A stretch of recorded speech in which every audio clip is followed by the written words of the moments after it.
வாகை சந்திரசேகர் அவர்களே, நமது கிழக்கு சட்டமன்ற உறுப்பினர் அண்ணன் இனிகோ இருதயராஜ் அவர்களே, மாவட்ட கழகத்தினுடைய நிர்வாகிகளே, மாநகர கழகத்தினுடைய நிர்வாகிகளே, செயற்குழு பொதுக்குழு உறுப்பினர்கள் எல்லாமே மிக பிரம்மாண்டமாக நடத்தியிருக்காரு நம்முடைய மாவட்ட கழகத்தினுடைய செயலர். அவருடைய ஏற்பாட்டின் பேரில் அவருடைய ஆணைக்கு இணங்க மிக பிரம்மாண்டமாக நடத்தி கொண்டிருக்கின்ற நமது பகுதி கழகத்தினுடைய செயலாளர் அண்ணன் ராஜ்மோகனுக்கு நெஞ்சார்ந்த நன்றியை தெரிவித்துக் கொண்டு நம்ம நடத்துறோம். வழிகாட்டு பட்ஜெட் தான் இன்னைக்கு தாக்கல் பண்ணியிருக்காரு. இந்தியா எவ்வளவு சிரமம் கொடுக்குறாங்கன்னு உங்களுக்கு தெரியும். ஆனால் இவர் மேல நம்பிக்கை வச்சு பள்ளி கல்வித்துறைக்கு மட்டும் 46,767 கோடி ஒதுக்கியிருக்காரு நம்முடைய மாண்புமிகு முதல்வர் அவர்கள். அந்த முதல்வர் தான் நம்ம பிறந்தநாளை மிக சிறப்பாக கொண்டாடி கொண்டிருக்கிறோம். இந்த பிறந்தநாள் நிகழ்ச்சிக்கு அடுத்தபடியாக நமது சட்டமன்ற உறுப்பினர் அண்ணன் இனிகோ அவர்களே பேசுவார் அன்போடு அழைக்கிறேன். ஆபத்துகளை தலைநகர் சென்னையில் இருந்து கொண்டு அவர்கள் விழுகின்ற கணைகளுக்கெல்லாம் மாற்றுக்கணை வீசக்கூடிய அளவில் மிக சிறப்பான எதிர்கருத்துக்களை சிறப்பாக செய்து கொண்டிருக்கிற நம்முடைய மாவட்ட கழகத்தினுடைய செயலாளர், தமிழ்நாட்டினுடைய பள்ளி கல்வித்துறையினுடைய அமைச்சர், பாசத்திற்குரிய சகோதரர் அன்பில் மகேஷ் பொய்யாமொழி அவர்களே, இருக்கிற பாசத்திற்குரிய அண்ணன் வாகை சந்திரசேகர் அவர்கள் என்னுடைய குடும்ப நண்பர், என் உடன்பரவா சகோதரர். என்னுடைய குடும்பங்களிலே இன்ப நிகழ்ச்சியாக இருந்தாலும் சரி, துன்ப நிகழ்ச்சியாக இருந்தாலும் அண்ணனாகவும் தந்தையாகவும் இருந்து எங்களோடு பயணிப்பவர். சிறியவனான எனக்கும் நம்முடைய தமிழ்நாட்டினுடைய முதலமைச்சர் அண்ணன் தளபதி அவர்களுக்கும் பாச பிணைப்பை உருவாக்கியவர் அண்ணன் வாகை சந்திரசேகர் அவர்கள். அண்ணனுடைய சொந்த ஊர் வாகை குளம். வாகை என்றால் தமிழிலே வெற்றி என்று சொல்வார்கள். பழங்காலத்திலே போரிலே வெற்றி பெற்று வந்த வீரர்கள் அவர்களுக்கு என்ன மாலை சூட்டுவார்கள் என்றால் வாகை மலர் தான் சூட்டுவார்கள். அதுதான் வெற்றி மலர்கள் என்று சொல்வார்கள். அதனால்தான் முத்தமிழறிஞர் தலைவர் கலைஞர் அவர்கள் 300 படத்திற்கும் மேலாக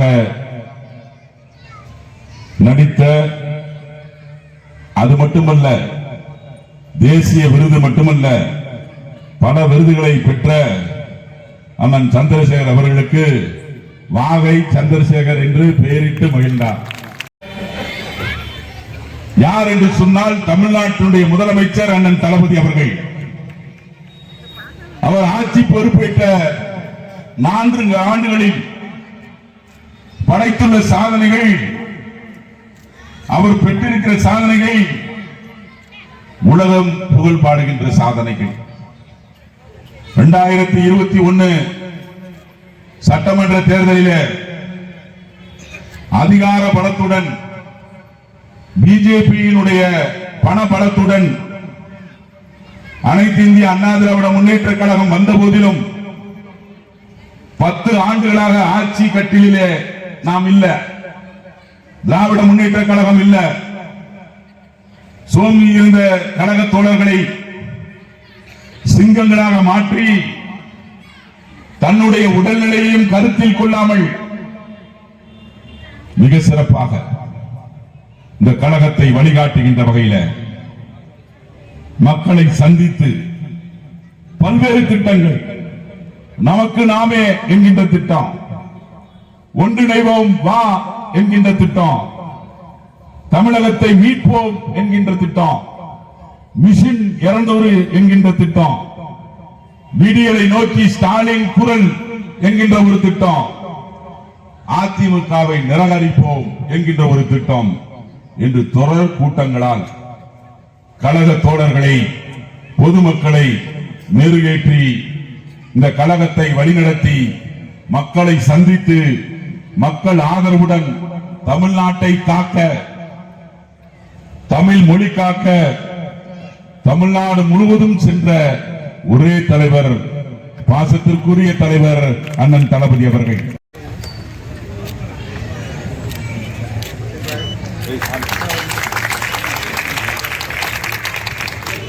தமிழ்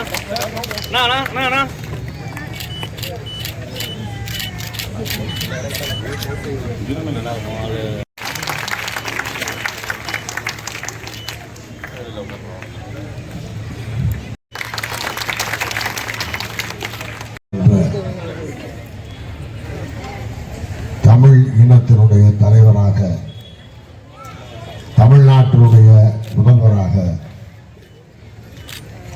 திராவிட மாடல் ஆட்சியை இந்திய திருநாட்டுக்கு எடுத்துக்காட்டாக சிறந்த முறையிலே ஆட்சி நடத்தி கொண்டிருக்கின்ற நம்முடைய மாண்புமிகு முதல்வர் தளபதி மு.க. ஸ்டாலின் அவர்களுடைய பிறந்த நாள் கூட்டமாக இது இருந்து நம்முடைய தலைவர் பல்லாண்டு காலம் சிறப்போடு வாழ்ந்து தமிழ் இனத்திற்கு, தமிழ் மொழிக்கு, தமிழ் கலாச்சாரத்திற்கு, தமிழ் பண்பாட்டிற்கு இன்னும் தொடர்ந்து எண்ணற்ற நன்மைகளை செய்ய வேண்டும் என்று நம்மெல்லாம் வாழ்த்துகின்ற அந்த மனநிலையோடு இருந்தாலும் இன்றைக்கு இருக்கின்ற சூழலிலே ஒன்றிய அரசினால் தமிழ்நாடு எப்படியெல்லாம் வஞ்சிக்கப்பட்டுக் கொண்டிருக்கிறது என்பதையும் மக்களுக்கு எடுத்து வைக்கின்ற கூட்டமாக இந்த கூட்டம் நடைபெற்றுக் கொண்டிருக்கிறது. கூட்டத்திற்கு தலைமை கொண்டிருக்கின்ற நன்மைகள், திட்டங்கள் இவற்றையெல்லாம் பட்டியலிட்டு எடுத்து வைத்து அமர்ந்திருக்கின்ற இந்த தொகுதியினுடைய சட்டமன்ற உறுப்பினர், என் அன்பிற்கும் பாசத்திற்கும் உரிய அருமை தம்பி இனிகோ இருதயராஜ் அவர்களே, இங்கே இனிகோ அவர்கள் பேசுகின்ற பொழுது என்னை பற்றி இங்கே தன் மனதில் பட்டதை உணர்வோடு எடுத்துரைத்தார். அந்த வகையிலே நானும் இங்கே என்னுடைய அன்பு தம்பியை சட்டமன்ற உறுப்பினராக 5 ஆண்டுகள் நிறைவடைகின்ற இந்த நேரத்திலே காலையிலிருந்து வர்ற எல்லாரும் தாடிதான் வச்சிருக்காங்க. ஆனா 50 ஆண்டுகளுக்கு முன்னால் கதாநாயகனாக நடிக்கும் போது தாடி வைத்த ஒரே நடிகன் நான் தான் முதல் தாடி, முன்னோடி தாடி நான் தான். அப்ப தலைநறையாக முடி சுருள் சுருளாக இருந்தது. இப்ப தலையில் முடி இல்லை, கருகரு என்று இருந்த தாடி வெள்ளையாகிவிட்டது. 50 ஆண்டு காலம் ஓடிவிட்டது. ஆனால் அதற்கு எனக்கு நான் பெருமைப்படுகின்றேன், மகிழ்ச்சி அடைகிறேன். காரணம் என்னன்னா, திருச்சிக்கே நான் 50 ஆண்டு காலமாக தொடர்ந்து வந்து கொண்டிருக்கிறேன். இந்த திருச்சியிலே இன்னைக்கு அன்பு தம்பி அன்பில் மகேஷ் பொய்யாமொழிக்காக வந்திருக்கிறேன். அதற்கு முன்னால் நம்முடைய அன்பில் பொய்யாமொழிக்காக வந்திருக்கின்றேன். அதற்கு முன்னால் அன்பிலாருக்காகவே நான் பிரச்சாரம் செய்ய வந்திருக்கிறேன். அன்பிலார் அவர்களிலிருந்து எனக்கு அன்பில் பொய்யாமொழி, அன்பில் மகேஷ் பொய்யாமொழி தொடர்ந்து 3 பாரம்பரியத்திற்கு, 3 ஜெனரேஷனுக்கு நான் திமுக தொண்டனாக இங்கு வந்து இந்த திருச்சியிலே நான் பிரச்சாரம் செய்திருக்கிறேன். அந்த அளவுக்கு எனக்கும் திருச்சி மாநகரத்திற்கும் நெருக்கம் இருக்கிறது. சினிமாவை பொறுத்தவரையிலே எத்தனையோ நடிகர்களை திராவிட முன்னேற்ற கழகம் சந்தித்திருக்கிறது. எம்ஜிஆர் தொடங்கி நீங்க எடுத்துக்கொண்டால் எண்ணிக்கையிலே எத்தனையோ நடிகர்கள் திராவிட முன்னேற்ற கழகத்திற்கு வந்தார்கள், பதவிகளை பெற்றார்கள், போனார்கள், அப்படியெல்லாம் இருந்தது. ஆனால் நீங்கள் எடுத்துக்கொண்டால் ஒரே ஒரு நடிகன் 50 ஆண்டு காலமாக தொடர்ந்து திராவிட முன்னேற்ற கழகத்திலே தலைவர் கலைஞரை தொண்டனாக ஏற்றுக்கொண்டு இன்றைக்கு இந்த மேடையிலே நிற்கின்றது வாகை சந்திரசேகர் என்ற பொழுது எனக்கு இதைவிட ஒரு தமிழராக ஒரு பெருமை கிடையாது. இந்தியாவினுடைய தலை சிறந்த மாநிலமாக இந்தியாவில் இருக்கின்ற மற்ற மாநிலங்களிலே எல்லா வகையிலும் சிறந்த மாநிலமாக மற்ற மாநிலங்கள் ஏற்றுக்கொள்கின்ற வகையிலே ஒரு மாநிலம் இருக்கிறது என்றால் அது திராவிட மாடல் ஆட்சி நடக்கின்ற தமிழ்நாடு தான். தளபதி தான் இந்தியாவில் இருக்கின்ற மற்ற மாநிலங்களை விட தமிழ்நாடு சிறந்த மாநிலமாக கொண்டு வந்து முதல் இடத்திலே நிறுத்தி இருக்கிறார். அப்படி முதல் இடத்திலே நிறுத்தி இருக்கிற தமிழ்நாட்டிற்கு ஒன்றிய அரசு ஒரு பைசா நிதி கூட கொடுக்க மாட்டேங்குது. எல்லா வகையிலும் மக்களுடைய ஆதரவோடு மக்களுடைய மகிழ்ச்சியான மனநிலையிலே தன்னை நம்பி வாக்களித்த மக்களுக்கு சிறந்த முறையிலே ஒரு ஆட்சியை கொடுத்துக் கொண்டிருக்கின்ற ஒரு சிறந்த முதல்வராகத்தான் நம்முடைய தளபதி அவர்கள் இருக்கிறார்கள். செந்தமிழ் நாடனும் போதினிலே இந்த தேன் வந்து பாயுது காதினிலே என்று பாரதியார் சொன்னார். செந்தமிழ் நாடனும் போதினிலே இந்த தேன் வந்து பாயுது காதினிலே. தேன் வாயில் பாய்ந்தால் வாயில்தான் இனிக்கும். தேன் காதுல பாய்ந்தா காதுக்கு இனிக்குமா? காதுக்கு இனிக்கிற சுவை தெரியாது. ஆனால் அந்த செய்தி காதுல இனிக்கிற மாதிரி இருக்குமா, அந்த உணர்வை கொடுக்குமா. அததான் பாரதி சொன்னார். அந்த தமிழ்னு சொல்லும் போது காதுக்குள்ள தேன் மாதிரி இனிக்குது என்று சொன்னார். அது மாதிரிதான் ஒரு அப்பா அம்மாவிட்ட வந்து பையன், அம்மா அப்பா நான் பாஸ் ஆயிட்டேன் அப்படின்னு அவன் சொன்னான்னா அது அவங்களுக்கு தேன் வந்து காதல பாயிர மாதிரி ஒரு செய்தி. ரெண்டு பேரும் ஹோட்டலுக்கு போறாங்க சாப்பிடுறதுக்கு, நண்பர்கள். சாப்பிட்டு முடிச்சதுக்கு அப்புறம் ஒருத்தன் சொல்றான் பில்ல நான் கட்டிடுறேன்னு. அப்படி சொன்ன உடனே இன்னொரு நண்பர் இருக்கான்ல, அவனுக்கு அதான் தேன் வந்து பாயிர மாதிரி. அவன் என்ன பண்ண, ரெண்டு ஆம்லெட் சேர்த்து சாப்பிட்டுருக்கான் போல இருக்கு பில்ல. இது போல தமிழ்நாட்டு மக்களுக்கு திராவிட மாடல் ஆட்சியினாலே தேன் வந்து பாயுது காதுல. அவ்வளவு திட்டங்களையும் நன்மைகளையும் மக்களுக்கு தொடர்ந்து செய்து கொண்டிருக்கிறார். அதைத்தான் இங்கே இருதயராஜ் அவர்கள் பட்டியலிட்டு சொன்னார். அவர் எண்ணிக்கையில் அடங்காத திட்டங்கள் நன்மைகள் இருக்கிறது. நேரத்தை கருதி சில திட்டங்களை மட்டும் நான் சொல்லுகிறேன் என்று மக்களுக்கு சென்றடைந்த நன்மைகளை எடுத்து சொன்னார். ஆனால் இன்றைக்கு இந்த பிறந்தநாள்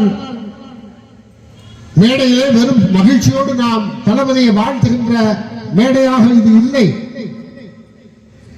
இன்றைக்கு பல்வேறு சோதனைகளை சந்தித்துக் கொண்டிருக்கின்ற சூழ்நிலையிலே நாம் இருக்கின்றோம். அண்ணா காலத்திலே மும்முனை போராட்டம் என்று சொன்னார்கள். இன்றைக்கு மும்முனை போராட்டம் நடந்து கொண்டிருக்கிறது. என்ன நிதி? நாம கேட்கிற நிதியை கொடுக்க மாட்டேங்கிறது ஒன்றிய அரசு. சரி, அது மட்டுமா? தொகுதி சீரமைப்பு, இருக்கிற தொகுதியை குறைக்கணும் ஒரு திட்டம். அது மட்டுமல்லாமல் ஹிந்தியை கொண்டு வந்தோம். இந்த மூன்று போராட்டத்தை சந்திக்கின்ற ஒரு இடத்தில் தான், ஒரு கட்டத்தில் தான் இன்றைக்கு நாம் நின்று கொண்டிருக்கின்றோம். எப்படியாவது இந்த 39 எம்பியை குறைக்கணும். அதுதான் ஒன்றிய அரசு போடுகின்ற திட்டம். இதே சமயத்தில் இந்தியாவில் வந்து மக்கள் தொகை அதிகமாகிட்டு இருக்கு. மக்கள் தொகையை கட்டுப்படுத்தணும் என்று சொன்ன போது மக்கள் தொகையை கட்டுப்படுத்தியதிலேயே முதல் மாநிலமாக தமிழ்நாடு விளங்கியது. அப்ப ஒன்றிய அரசு, அன்றைக்கு இந்திய அரசு என்ன சொன்னதோ அதை கேட்டு மக்கள் தொகையை கட்டுப்படுத்திய மாநிலம் தமிழ்நாடு. இப்ப அவன் என்ன சொல்றான்? ஒன்றிய அரசு மக்கள் தொகையை வச்சு கணக்கிடுவோன்றான். அப்ப மக்கள் தொகையை வச்சு கணக்கிட்டா மற்ற மாநிலங்களை விட நமக்கு எம்பி குறையும். 39 எம்பினால அவனால் தாங்க முடியல. நாடாளுமன்றத்தை சும்மா அதிர வைக்கிறாங்க. அது அவனால பொறுக்க முடியல. அதனால இதை எப்படியாவது குறைக்கணும். 543 தொகுதி அந்த சீரமைப்பு அவன் கொண்டு வந்தான்னா 8 சீட்டு குறைஞ்சு போகும் நமக்கு. அதே நேரத்தில் இன்னொரு திட்டம் இருக்கு. அவன் என்ன பண்றான், எம்பி 848 எம்பியா உயர்த்தப்பட்டா நமக்கு கூடுதலா 22 எம்பி கிடைக்கணும். ஆனா இதையெல்லாம் சதி திட்டம் தீட்டி இந்த அமித்ஷா என்ன சொல்றான், நான் ஒரு தொகுதி கூட தமிழ்நாட்டு குறைக்க மாட்டேன்னு. அதெல்லாம் கதை. அமித்ஷாவும் மோடியும் சொல்ற எதையுமே நம்ம நம்ப கூடாது. அவன் சொல்றது ஒண்ணு, செய்யறது ஒண்ணு. அதனாலதான் 58 கிட்டத்தட்ட தமிழ்நாட்டில் இருக்கிற ஒரு 60 கட்சிகள்ல 58 கட்சி அனைத்தையும் கூட்டி இந்த தொகுதி மறுசீரமைப்புக்கு எதிர்ப்பு தெரிவித்து 2 நாளைக்கு முன்னாடி கூட்டம் கூட்டினாரு நம்முடைய தளபதி அவர்கள். விடமாட்டார். அதை அதில் எல்லாத்திலையும் வெற்றி கண்டு இருக்கின்ற தளபதி அவர்கள் இதிலும் வெற்றி காண்பார். வெற்றி காணாமல் விடமாட்டார். அது மாதிரி புதிய கல்வி கொள்கை, மும்மொழி கொள்கைன்னு கொண்டு வர்றான். மும்மொழி கொள்கைன்னா என்ன, இருமொழி கொள்கையில பிரமாதமா படிச்சுக்கிட்டு நல்லா தான் இருக்கணும். தாய்மொழியையும் இங்கிலீஷையும் கத்துக்கிட்டு இந்தியாவில் இருக்கிற மாநிலத்திலே அதிகமா படித்தவர்கள் இருக்கிற மாநிலம் வந்து தென் தமிழகத்தில் தான். கேரளாவும் தமிழ்நாடு தான் நம்பர் 1 இருக்கு. இருமொழி கொள்கையில பிரமாதமா நம்ம பண்ணிக்கிட்டு இருக்கோம். ஆனா மும்மொழி கொள்கை அப்படின்றதுல உங்களுக்கு விருப்பமான மொழியை படிங்கன்னு சொல்லிட்டு அவன் போடுற திட்டம் என்னன்னா, ஹிந்தியை கொண்டு வர வேண்டும். ஹிந்தி தான். ஹிந்தி பிரச்சார சபா இருக்கு சென்னையில. 50 வருஷமா ஹிந்தி பிரச்சார சபா இருக்கு. வேணாம்னு சொல்றோமா? விருப்பப்பட்டு படிக்கிறவங்க படிக்கட்டும். ஆனா இந்தியை திணிக்கணும் நினைக்காத. ஆனா அவன் இந்தியை கொண்டு வர்றது திட்டம் இல்ல. மோடிக்கும் அமித்ஷாவுக்கும் இந்தியை கொண்டு வருவது திட்டம் அல்ல. இந்தின்ற முகமூடிக்கு பின்னாடி ஒண்ணு ஒளிஞ்சிருக்கு, ஒரு பூதம். அதுதான் சமஸ்கிருதம். சமஸ்கிருதத்தை கொண்டு வர வேண்டும். இதே 50 வருஷத்துக்கு முன்னாடி சமஸ்கிருதத்தை நம்மெல்லாம் படிக்க கூடாதுன்னு சொன்னான். ஏன்னா அது கடவுள் பாஷை, அதை நாங்க மட்டும்தான் படிக்கணும், ஆரியர்கள் மட்டும்தான் படிக்கணும் சொன்னான். இப்ப அதே சமஸ்கிருதத்தை எல்லாரும் படிக்கணும், அந்த மொழியை கொண்டு வரணும், செத்து போய் கிடக்கின்ற அந்த மொழிக்கு உயிர் கொடுக்க வேண்டும் என்பது அவர்களுடைய சதி திட்டம். இந்த திட்டத்தில் மும்மொழி திட்டத்தை கொண்டு வந்திருக்கிறார்கள். ஹிந்தி படிச்சா நன்மை, ஹிந்தி படித்தா எல்லா மாநிலத்திலும் நீங்க வேலைக்கு போலாம். ஹிந்திக்காரன் பூரா தமிழ்நாட்டுக்கு வந்து வேலை பார்த்துட்டு இருக்கான். அங்க வேலை இல்லாம எல்லாம் இங்க வந்துட்டு இருக்கான். இங்க இருந்து நாங்க ஏன்டா ஹிந்திக்கு போனோம்? அதுல ஒரு தலைவரோ ஒரு அமைச்சரோ சொல்றாங்க, ஹிந்தி படிச்சா பல நன்மைகள் இருக்கு. என்னடா நன்மை இருக்கு? பான்பூரி விற்கிறான்ல, அவங்கிட்ட போய் एक प्लेट पानी पूरी தேகவா, एक प्लेट पानी पूरी தேகவா. இதுக்கு நாங்க 1வது இருந்து 12வது வரைக்கும் ஹிந்தி படிக்கணுமாடா? நம்ம ஊர்ல வந்து அவன் நாட்டுக்கு வேலை செய்வானா, அவங்கிட்ட சட்னி சாம்பார் கேட்கறதுக்கு நம்ம ஹிந்தி படிக்கணுமா? 1வது வந்து 12வது வரைக்கும் ஹிந்தி படிக்கணுமா? இதெல்லாம் பார்த்தாரு. இதனாலதான் தளபதிக்கு பயங்கர கோபம் வந்தது, எதிர்க்கிறாரு. ஆனா அவர்களுடைய திட்டம் வந்து மிகப்பெரிய திட்டம் வந்து தமிழை அழிக்க வேண்டும், தமிழ் மொழியை அழிக்க வேண்டும், தமிழர்களை அழிக்க வேண்டும், தமிழ் கலாச்சாரத்தை அழிக்க வேண்டும், தமிழ் பண்பாடை அழிக்க வேண்டும். புதிய கல்விக் கொள்கை ஏற்ற மாநிலத்தில் வந்து என்ன நடந்திருக்கு? புதிய கல்விக் கொள்கை மும்மொழி திட்டத்தை ஏற்றுக்கொண்ட மாநிலம் எல்லாம் இருக்கு. பீகார் இருக்கு, மத்திய பிரதேசம் இருக்கு, ராஜஸ்தான் இருக்கு, சத்தீஸ்கர் இருக்கு, ஜார்க்கண்ட் இருக்கு. அங்கெல்லாம் மும்மொழிக்கு வந்து 3 மொழி 2 மொழிக்கு சொல்லிக் கொடுக்கறதுக்கே வாத்தியார் இல்ல, டீச்சர்ஸ் இல்ல, மும்மொழிக்கு இல்ல. அப்ப நான் சொன்ன இந்த மாநிலத்துல எல்லாம் மாணவர்கள் சேர்க்கை கம்மியா இருக்கு. அது மட்டும் இல்ல, இந்த 5 ஆண்டு காலத்துல பள்ளியில இருந்து காலேஜ்ல போய் சேர்றதுக்கான ஸ்டூடெண்ட்ஸே கம்மி, காலேஜ் போறவங்களே கம்மி ஆயிட்டாங்க. ஆனா அந்த கல்வி அமைச்சர் என்ன சொல்றார்? மும்மொழி கொள்கையை ஏற்றுக்கொண்டால்தான் தமிழ்நாட்டிற்கு கல்வி நிதி 2150 கோடி ரூபாய் தருவோம் என்று சொல்ல எவ்வளவு கொடுமை இது. எவ்வளவு கொடுமை. ஆனால் எந்த நிதியுமே இவங்கள்ட்ட ஒன்றிய அரசிலிருந்து வாங்காமல் மிக சிறப்பாக நடத்தி கொண்டிருக்கின்றார் திராவிட மாடல் ஆட்சியை தளபதி அவர்கள். இப்ப 2150 கோடி ரூபாய் தரமாட்டேன்னு சொல்றார். ஆனா இதுவரைக்குமே நீ நிதி கொடுக்காமலே பள்ளி கல்வித்துறை அமைச்சராக நம்முடைய அன்பில் மகேஷ் பொய்யாமொழி சிறந்த முறையில் ஆட்சி நடத்தி கொண்டிருக்க, சிறந்த முறையில் அவருடைய துறையை கவனித்துக் கொண்டிருக்கிறார். நீ 2150 கோடி இல்ல 10,000 கோடி கொடுத்தாலும் ஒரு இந்தி ஒரு சமஸ்கிருதம் தமிழ்நாட்டுக்குள்ள தளபதி அவர்கள் வர விடமாட்டார், நுழைய விடமாட்டார். அது மட்டும் உறுதி.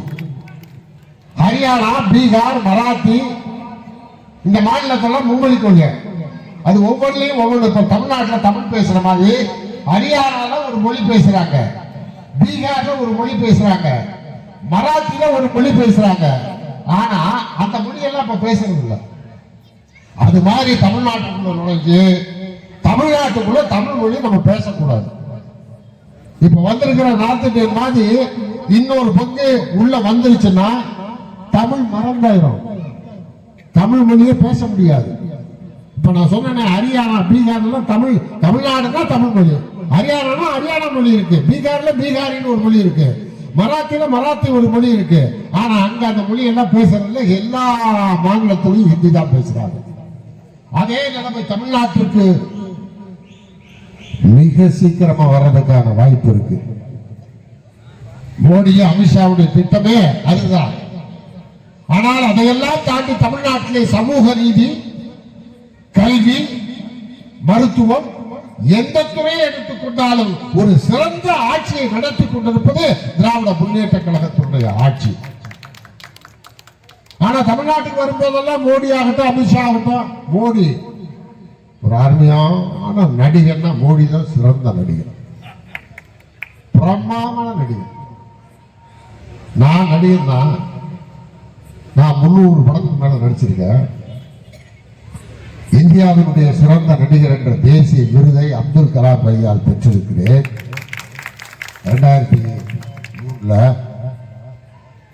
தமிழக அரசு கொடுக்கின்ற விருதுகளை பெற்றிருக்கிறேன், மற்ற மாநிலங்களில் விருதுகளை பெற்றிருக்கிறேன். ஆனா இந்த விருதுகளை எல்லாம் விட எனக்கு ஒரு பெரிய விருது ஒண்ணு இருக்கு. எப்படின்னா தம்பி இருங்கராஜ சொன்னேன், ஒரு தொண்டனாக கலைஞரோடு நெருங்கி பழகுகின்ற வாய்ப்பு அரிதாகத்தான் கிடைக்கும். அவர் பெயரை சொல்லி அழைத்து தன் அருகிலே உட்கார வைத்துக் கொள்கின்ற அந்த அன்பு இருக்கிறது, அந்த பாங்கு இருக்கிறது. தலைவர் கலைஞருக்கு ஒரு சாக்லேட் பிடிக்கும், மில்க் சாக்லேட் ரொம்ப பிடிக்கும். அது எங்களுக்கெல்லாம் தெரியாது, அது இருங்கராஜ் மட்டும் தெரியும். அவர் தான் அவர் தொழிலுக்கு வெளிநாடெல்லாம் போயிட்டு வரும்போதெல்லாம் இன்னைக்கும் இருவராய பார்த்தா அவரை போலவே, அவர் முகத்தை போலவே அவர் ஒரு சாக்லேட் வாங்கிட்டு வருவார். ஆசையாக அந்த சாக்லேட்டை வாங்கி பிரிச்சு ஒரு குழந்தை மாதிரி கலைஞர் சாப்பிட்ட காட்சிகளை நான் பார்த்திருக்கிறேன். அந்த மாதிரி எனக்கு எத்தனையோ திரைப்படங்கள் நடித்திருந்தாலும் பல விருதுகளை பெற்றிருந்தாலும் நானும் இதுக்கு போற நான் இந்த மாதிரி கட்டுக்கிடக்காத கூட்டத்தில் நான் சொல்றது ஒரு 50 வருஷத்துக்கு முன்னாடி, ஒரு 50 ஆண்டுகளுக்கு முன்னாடி எங்க ஊருக்கு வரும்போது, கலைஞர் பிரச்சாரத்துக்கு வரும்போது தூரத்துல இருந்து கலைஞரை பார்ப்பேன், பக்கத்துல போக முடியாது, கூட்டம் பயங்கரமா இருக்கு. இப்ப பாத்தீங்கன்னா மின்விளக்கு பிரமாமா இருக்கு, மேடையில அங்க இருந்து பார்த்தாலும் மேடையில் நிக்கிறது தெரியும். அப்ப நான் குண்டு பல்பு அவ்வளவுதான் இருக்கும். நான் சொல்றது இப்ப 66 அந்த நேரம். அப்ப நான் பள்ளியில படிச்சுட்டு இருக்கேன். தூரத்துல இருந்து கலைஞரை பார்ப்பேன். ஸ்பீக்கர் இப்படி எல்லாம் இருக்காது, குழாதான் இருக்கும். அந்த குழாய் கிட்ட நின்று அப்படியே அவருடைய குரலை கேட்டுக்கிட்டு இருப்பார். அப்ப அவருடைய குரல் கேட்கும், என் உயிரினும் மேலான அன்பு உடன்பிறப்பு தமிழர்களே, தமிழர்களே, நீங்கிடத்தை கடலிலே தூக்கி போட்டாலும் கட்டு வரவாகத்தான் மிதப்பேன், அது நீங்கள் ஏறி பயணம் செய்யலாம், கவிழ்ந்து விட மாட்டேன். அதாவது எங்கே போனது அந்த குரல், கம்பீர குரல். அந்த குரல் இன்னும் காதுகளிலே ரீங்காரமிட்டுக் கொண்டிருக்கிறது. அப்படியெல்லாம் தூரத்துல இருந்து பார்த்தோம்னா சினிமாவில் நடிக்கிறேன். சினிமாவில் நடிச்சதுக்கு பிறகு நான் திமுக காரன் என்பது தலைவருக்கு தெரியாது, தலைவரை நான் நேசிக்கிறேன்றது தலைவருக்கு தெரியாது. ஏன்னா நான் கடைசி தொண்டன்ல, என்னை அவருக்கு தெரியுன்ற அவசியம் இல்லையே. அதற்கு பிறகு நான் சினிமாவில் நடித்த பிறகு கலைஞர் இல்லத்திலிருந்து கலைஞருடைய உதவியாளர் சண்முகநாதன் அவர்கள் எனக்கு தொலைபேசியிலே பேசி உங்களை தலைவர் பார்க்க விரும்புகிறார் என்று சொன்னார். கலைஞர் என்ன பார்க்க விரும்புகிறாரா? என்னடா இது அதிசயம்! எங்கேயோ கட்டுக்கிடக்காத கூட்டத்தில் கடைசியில் நின்று அவரை பார்க்க முடியாத, முகத்தை பார்க்க முடியாத ஏங்கி தவிச்சது அவரை நம்ம பார்க்க போறோமா? ஒரே ஆனந்தம், குஷியில போய் தலைவரை பார்க்க கோபாலபுரம் போறேன். அந்த சின்ன படிக்கட்டு வழியா ஏறி மேல போறேன். தலைவர் உட்கார்ந்துருக்காரு. இப்ப இருக்க அந்த மஞ்சள் துண்டு இதெல்லாம் வெள்ளை துண்டு போட்டு உட்கார்ந்துருக்காரு. எனக்கு கையும் கூட காலும் ஓடல. கலைஞர் எவ்வளவு பக்கத்துல பாக்குறமே. அப்ப அவரு என்ன பேச போறாரோ அப்படின்னு நான் அப்படியே ஆசை அவரையே பார்த்துட்டு இருக்கேன். ஏன்னா நம்ம கலைஞரை பார்த்ததெல்லாம் எப்படின்னா, சினிமாவில் பார்க்கும்போது அவர் வந்து பேசுவாரு, மேடையில பேசும்போது இப்ப பேசுற மாதிரி தூய தமிழ்ல இலக்கண தமிழ்ல பேசிதான் பார்த்திருக்கேன். அப்ப திடீர்னு நம்மள மாதிரி சாதாரணமா பேசுறாரு. சார், உங்களோட படங்கள்லாம் பார்த்தேன், பாலைவனேஸ்வரர் பார்த்தேன், சுமை பார்த்தேன், சிவப்பள்ளி பார்த்தேன், ரொம்ப நல்லா நடிச்சிருக்க அப்படின்னு சாதாரண தமிழ்ல பேசுறது. கலைஞரா இல்ல கலைஞர் மாதிரி வேற யாராவது இருக்காங்களா என்ன அப்படின்ற அளவுக்கு ஒரே கற்பனையில இருக்க. அப்ப அவர் சொன்ன வார்த்தை, நடிகர் தலைவர் சிவாஜிக்கு பிறகு, லட்சிய நடிகர் SSRக்கு பிறகு நல்ல தமிழ் பேசுகிற ஒரு தமிழ் நடிகர் சினிமா உலகத்திற்கு கிடைத்திருக்கிறார். எனக்கு அப்படியே தமிழ் தாயே நேர வந்து, டே நீ நல்லா தமிழ் பேசுறடா அப்படின்னு சொன்னா எப்படி இருக்கும்? அப்படி இருந்தது கலைஞர் சொன்னது. எதுக்காக சொல்றேன்னா, எத்தனை விருதுகள் வாங்கினாலும், இந்தியாவுடைய சிறந்த நடிகர், உலக எத்தனை விருதுகள் வாங்கினாலும், இனி வாங்க இருந்தாலும், கலைஞர் வாயால் நீ நல்லா தமிழ் பேசுறேன்னு சொன்னார்ல, அதுதான் உலகத்திலே சிறந்த விருது, அதுதான் பெரிய விருது. நான் மதுரையிலே ஒரு கிராமத்திலே பிறந்தவன், விவசாய குடும்பத்திலே பிறந்தவன். இன்றைக்கு திருச்சியிலே வந்து இங்கே மேடையிலே நின்று கொண்டு வெள்ளை வேட்டி வெள்ளை சட்டை கட்டிக்கொண்டு கருப்பு சிவப்பு வேட்டியை கட்டிக்கொண்டு என் தம்பிக்காக நான் இங்கே மேடையிலே நிற்கின்றேன் என்றால், உறவினர்கள் என்று நம்ம ஊர்ல தான் இருப்பாங்க, கொஞ்சம் பேர் தான் இருப்பாங்க. ஆனால் தமிழ்நாட்டில் எங்க போனாலும் எனக்கு உறவு, எங்க போனாலும் எனக்கு சொந்தம். இது யார் கொடுத்தது? என் தலைவன் கலைஞர் கொடுத்தது, என் தலைவன் தளபதி கொடுத்தது. உறவு, ரத்தம், சொந்தம், இனம், மொழி, பண்பாடு, கலாச்சாரம் எல்லாம் நாங்க தான்டா. எங்களை அழிக்க முடியுமா மோடி? எங்களை அழிக்க முடியுமா அமித்ஷா? நீ எவ்வளவு பெரிய நடிகர்னு எங்களுக்கு தெரியும்.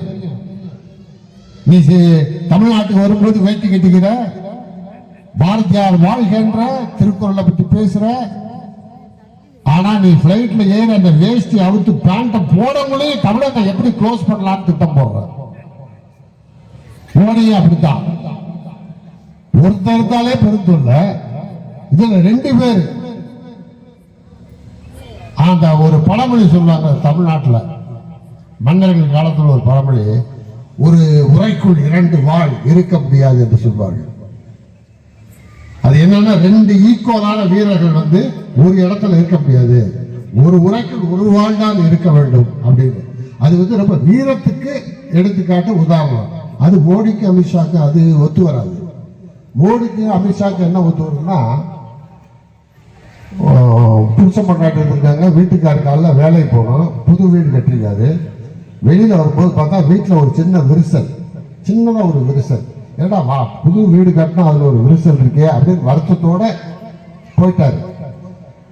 அவர் என்ன சொன்னாலும் அவங்க சம்சாரம் கேட்காது, மெதுவாதான் செய்ய எல்லாம் அந்த மாதிரி. ஆனா அன்னைக்குன்னு அதை கொத்தி பூசி எல்லாம் நல்லா சுத்தமா வச்சிருக்கு.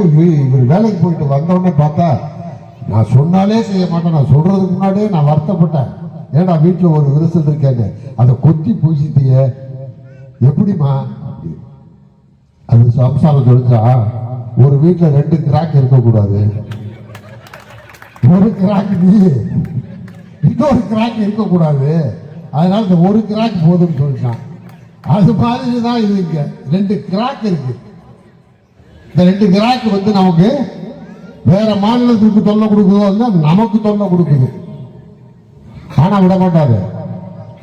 எல்லா வேலையும் தெரிந்தவர், எல்லாம் உணர்ந்தவர், தெரிந்தது புரிந்தது அறிந்தது அறியாதது தாம் வசனம் வரும்ல சினிமாவில், திருவிளையாடல்ல நக்கீரன் சிவாஜி பேசுவார்ல, அனைத்தும் தெரிந்தவர் தளபதி ஸ்டாலின் அவர்கள். தெரிஞ்சுக்கங்கன்னு யாரை சொல்றேன்னா மோடியை சொல்றேன். மோடியை அமித்ஷா சொல்றேன். எங்களுக்கு தெரியும் எங்க தலைவர் யாரு, எங்க தலைவர் தளபதி எப்படியெல்லாம் கையாளுவாரு, எப்படி எதிரிகளை அழிப்பார்னு எங்களுக்கு தெரியும். ஆனா உங்களுக்கு தெரியாம நீங்க வந்து விளையாடுறீங்க. தமிழ்நாட்டில் வந்து பெரியார் இருந்தாரு. பெரியாருடைய குணம் வந்து முரட்டுத்தனமா பேசுவாரு. அண்ணா இருந்தாரு. அண்ணா ரொம்ப கனிவா பேசுவார். அவர் கோபம் கூட முகத்தை வச்சு தான் கண்டுபிடிக்க முடியும். கலைஞர் இருந்தாரு. ரொம்ப உணர்ச்சி வசப்பட்டு பேசுவாரு. உணர்ச்சி வசப்பட்டு வாழ்த்திடுவாரு, திட்டிடுவாரு, ரெண்டு செஞ்சிருவாரு. ஆனால் இந்த 3 பேரும் தான் வந்து தமிழ்நாட்டிலே இன்னைக்கு நம்ம நல்லா இருக்கோம், இன்னைக்கு நம்ம எல்லாம் ஒன்னா கூடி வந்து கம்பீரமாக உட்கார்ந்துருக்கோம்னா அதுக்கு காரணம் பெரியார், அண்ணா, கலைஞர் தான். அதில் மாற்றுக்கிறது கிடையாது. ஆனால் பெரியார் மறைந்த உடனே திராவிடர் கழகம் முடிஞ்சுனாங்க. அதுக்கப்புறம் அண்ணா அதை தலை தூக்கினாரு. அண்ணா என்ன சொன்னாரு, நீங்க பெரியாரை விட்டு வெளியே வந்துட்டீங்களே, நீங்க அப்போ பெரியாருக்கு எதிரியான்னு கேட்டபோது நாங்கள் இரட்டை குழல் துப்பாக்கி என்று சொன்னார். கலைஞர் வந்த பிறகு இந்த ஆட்சியவே பெரியாருக்கு காணிக்கையாக கொடுக்கிறேன்ட்டு பெரியாரை போய் பார்த்தாரு. ஆக பெரியாருக்கு ஒரு குணம், அண்ணாவுக்கு ஒரு குணம், கலைஞருக்கு ஒரு குணம். 3 பேரும் வெவ்வேறு குணம் படைத்தவர்கள். 3 பேரும் வெவ்வேறு விதத்திலே தமிழ்நாட்டு மக்களுக்காக, தமிழ் மொழிக்காக, கலாச்சாரத்திற்காக, பண்பாட்டிற்காக சாதனை செய்தவர்கள். இந்த 3 பேரும் இல்லை என்ற போது இந்த நாடு எப்படி இருக்கும், இந்த தமிழ்நாடு எப்படி இருக்கும், இந்த திராவிடர் கழகம் என்ன ஆகும், இந்த திராவிட முன்னேற்ற கழகம் என்ன ஆகும் என்று யோசித்தார்கள். தளபதி வந்தாரு. கலைஞர் அரசியலில் இருக்கும் போது அவர் சந்தித்த தேர்தல்களை விட அதிகமான வெற்றியை சட்டமன்றத்திலே, நாடாளுமன்றத்திலே, உள்ளாட்சி தேர்தலில் எல்லாத்திலையும் வெற்றியை செய்து காட்டியவர் தான் தளபதி அவர்கள். அதனால மோடிக்கு அமித்ஷாவுக்கு சொல்றது, நான் சொல்றது என்னன்னா, எங்கள்கிட்ட 3 பேர் இல்லை அப்படின்னு நினைக்காதீங்க. பெரியாரு, அண்ணா, கலைஞர் 3 முகமும் ஒன்னா சேர்ந்து ஒரு முகம் இருக்குதுன்னா அது தளபதி மு.க. ஸ்டாலின். அதனால பெரியாருடைய குணமும் இருக்கும், அண்ணாவின் குணமும் இருக்கும், கலைஞரின் குணமும் இருக்கும், தளபதிக்கென்று ஒரு தனி குணமும் இருக்கு. அதனால மவனை நீங்க உங்க கதை முடிய போது அதை நாங்க வேடிக்கை பார்க்கத்தான் போறோம். அப்பதான் அன்பிலால் வர்றாரு. அன்பிலால் வந்த உடனே என்ன தலைவர், என்ன டல்லா இருக்கீங்க, என்ன விஷயம் கேட்கிறாரு. ஒண்ணும் இல்லையா, என் படத்தோட சென்சார் நடந்துட்டு இருக்கு, நிறைய டயலாக் எல்லாம் கட் பண்றாங்க, முக்கியமான டயலாக் எல்லாம் வெட்டுறானுங்க, எனக்கு ரொம்ப வருத்தமா இருக்கு அப்படின்னாரு.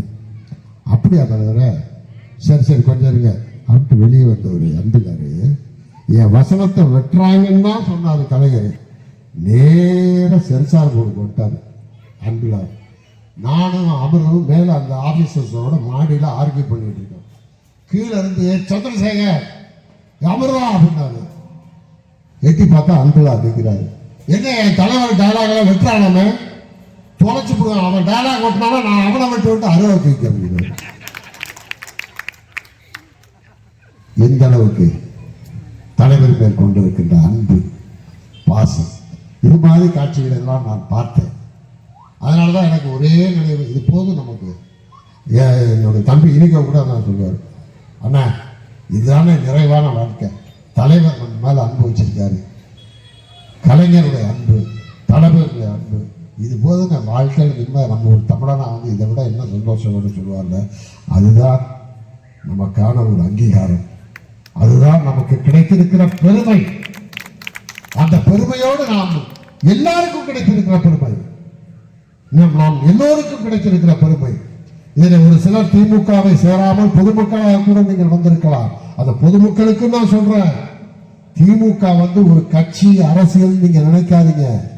நம்ம குடும்பத்துல ஒருத்த மாதிரி திமுக. உங்களுக்கு ஒரு பிரச்சனை, உங்க வீட்டுல ஒரு துன்பம், ஒரு துயரம் என்றால் ஓடி வந்து நிற்பது திமுக தான். அதற்கு எங்களுக்கு ஆட்சி தேவையில்லை, பொறுப்பு தேவையில்லை, எதுவும் பதவி தேவையில்லை, ஒன்றும் தேவையில்லை. உங்களையே நம்பி இருக்கிறோம். உங்கள் வீட்டு வாசலிலேயே காத்திருப்போம். உங்களுக்காக உங்கள் கண்ணீரை துடைக்க எங்கள் கரங்கள் காத்துக் கொண்டிருக்கிறது. நீங்கள் புன்சிரிப்போடு மகிழ்ச்சியாக சிரித்தால் அது எங்களுக்கு பெரிய மகிழ்ச்சி, எங்கள் உள்ளத்திலே பெரிய தொப்பை கொடுக்கும், மகிழ்ச்சியை கொடுக்கும். ஆகவே இந்த நேரத்தில் இக்கட்டான இந்த சூழ்நிலையில் கூட நிச்சயமாக தளபதி அவர்கள் வெல்வார்கள். இந்த 3 பிரச்சனையிலும் நிச்சயமாக வெல்வார்கள். அடுத்து 2026 மீண்டும் தமிழகத்தின் முதல்வராக தளபதி அவர்கள் வருகிறார்கள். தொடர்ந்து தமிழ்நாட்டு மக்களுக்கு நன்மைகளை செய்கிறார்கள். இதுக்கு ஒரே ஒரு சின்ன ஒரு உதாரணத்தை சொல்லி நான் முடிக்கிறேன். ஒரே ஒரு சின்ன கதை. இது எனக்கு எங்க ஐயா எங்க அப்பா சொன்ன கதை. காசே இல்லாமலே ஒருத்தர் முன்னேறலாம், காசு இருந்து ஒருத்தர் வந்து அழிச்சும் போகலாம். இதுக்கு ஒரு கதை. எக்கச்சக்கமான தோட்டம் தொடர்பு இருக்கு. அவருக்கு 2 பசங்க, அண்ணன் தம்பி 2 பேரு. 2 பேரை கூப்பிடுறாரு. எப்ப எனக்கு வயசாகி போச்சு, நான் ஓய்வு எடுத்துக்கலான் இருக்கேன், நீங்க 2 பேர் உங்க 2 பேருக்கு சொத்தை சரிசமமா பிரிச்சு கொடுத்துட்றேன், நீங்க அதை வச்சுக்கிட்டு உழைச்சு முன்னேறுங்க, ஒரு 5 வருஷம் கழிச்சு என்ன வந்து பாருங்க அப்படின்னு சொத்தை பிரிச்சு கொடுத்துட்டாரு சமமா. அப்ப அந்த 2 பேரும் கேட்கிறாங்க, அப்பா நீங்க பிரிச்சு கொடுத்துட்டீங்க, நாங்க நல்லா இருக்கிறதுக்கு முன்னேறதுக்கு ஏதாவது ஒரு யோசனை சொல்லுங்களேன் அப்படின்னு சொன்ன உடனே அவர் சொல்றாரு, உங்களுக்கு 3 யோசனை சொல்றேன், 3 யோசனை. நம்ம வீட்டுல இருந்து தோட்டம் ஒரு 5 கிலோமீட்டர், தோட்டத்துக்கு நிழல்லையே போ, நிழல்லையே வா, வெயில் படக்கூடாது, நல்ல வாய்க்கு ருசியா சாப்பிடு, 2வது நிம்மதியா தூங்கு, 3வது. இந்த 3 மட்டும் செய்ய நீங்க முன்னேறுவீங்களா போங்கடான்ட்டு அனுப்பிச்சு விட்டாரு. 2 பேர் போயிட்டாங்க. 5 வருஷம் கழிச்சு 2 பேர் வர, அண்ணன் தம்பி 2 பேரும். ஒருத்தன் பஞ்சையா பராரியா பிச்சைக்காரரா நிக்கிறான் அண்ணன், இன்னொருத்தன் இன்னும் செழிப்பா நிக்கிறான் தம்பி. அப்பங்கார கேட்கிறான், என்னடா செஞ்சீங்க ஒவ்வொருத்தரா சொல்லுங்க. மூத்தவனை கேட்டா, அப்பா நீ சொன்ன மாதிரியே தான் செஞ்சேன். என்ன செஞ்ச? நிழல்லே போய் நிழல்லே வர சொன்னீங்க, அதனால வீட்டில இருந்து தோட்டத்துக்கு பந்தல் போட்டேன், பந்தல் போட்டு நிழல்லே போய் நிழல்லே வந்தேன். வாய்க்கு ருசியா சாப்பிட சொன்னீங்க, தினம் பிரியாணி தான், கறி கோழி மீன் சாப்பிட்டா. நல்ல ரெஸ்ட் எடுக்க சொன்னீங்க, பாதி தூரத்துல ஒரு கெஸ்ட் ஹவுஸ் கட்டினேன், தோட்டத்துல ஒரு கெஸ்ட் ஹவுஸ், இடையில நல்லா தூங்குவோம்ப்பா, படுத்து தூங்கி நல்லா ரெஸ்ட் எடுத்து சொத்து பூரா காலி ஆயிடுச்சு. சின்னவனை நீங்க எல்லாம் செஞ்சேன், அதே தான் நான் செஞ்சேன். எப்படி இருக்க? டபுள் ஆயிடுச்சுப்பா சொத்து. எப்படி? நீங்க தோட்டத்துக்கு நிழல்லே போய் நிழல்லே வர சொன்னீங்க, நான் காலையில சூரியன் உதிக்கிறதுக்கு முன்னாடி தோட்டத்துக்கு போயிடுவேன். அப்போ ஒவ்வொன்றும் நிழல்லே போயிடுறேன்னா பகல் பூரா அங்கே உழைப்பேன், 6 மணிக்கு தான் வேலையை முடிப்பேன், அதுக்குள்ளே வந்து சூரியன் விழுந்துடும், நிழல்லையே வீட்டுக்கு வந்துடுவேன். வாய்க்கு ருசியா சாப்பிட சொன்னீங்க, பகல் பூரா உழைச்சன வீட்டுக்கு வந்தோடனே கூழு கஞ்சி எது இருந்தாலும் வாய்க்கு ருசியா இருந்துச்சு சாப்பிட்டுருவேன். நிம்மதியா தூங்க சொன்னீங்க, பகல் பூரா உழைச்ச உழைப்புக்கு இந்த கஞ்சி குடிச்சதுக்கு தலையாரி கூட தேவையில்லை, கையை தலைக்கு வச்சா நிம்மதியான தூக்கப்பா சொத்து சேர்த்தப்பாரு. மோடிக்கு அமித்ஷாவுக்கு நான் சொல்றது என்னன்னா, மற்ற மாநிலமெல்லாம் மூத்த மகன் மாதிரி, இளைய மகன் எப்படி பண்ண சொத்தை சேர்த்தா பாருங்க, அதுதான் எங்க தளபதி ஸ்டாலின் அவர்கள். நீ காசே கொடுக்காட்டி வந்து இருக்கிறத வச்சு டபுள் ஆக்குவாரு, அப்படிதான் தமிழ்நாட்டை டபுள் ஆக்கி வச்சிருக்காரு. 2026 ட்ரிபிள் ஆக்க போறாரு. அதனால மகனே எந்த பாஷாவும் படிக்காது, மோடியினுடைய வித்தையும் படிக்காது, அமித்ஷாவுடைய பாஷாவும் படிக்காது. ஆகவே நாம் மகிழ்வோடு இருப்போம், ஆனால் ஒன்றை மட்டும் உறுதியோடு இருப்போம். என்ன முடிவெடுக்கிறாரோ தளபதி அவர்கள் அந்த முடிவுக்கு கட்டளைக்கு அடிபணிந்து அவர் பின்னே படை நடத்தி செல்வோம், வெற்றி காண்போம் என்று சொல்லி வாய்ப்புக்கு நன்றி கூறி விடைபெறுகிறேன். நன்றி, வணக்கம்.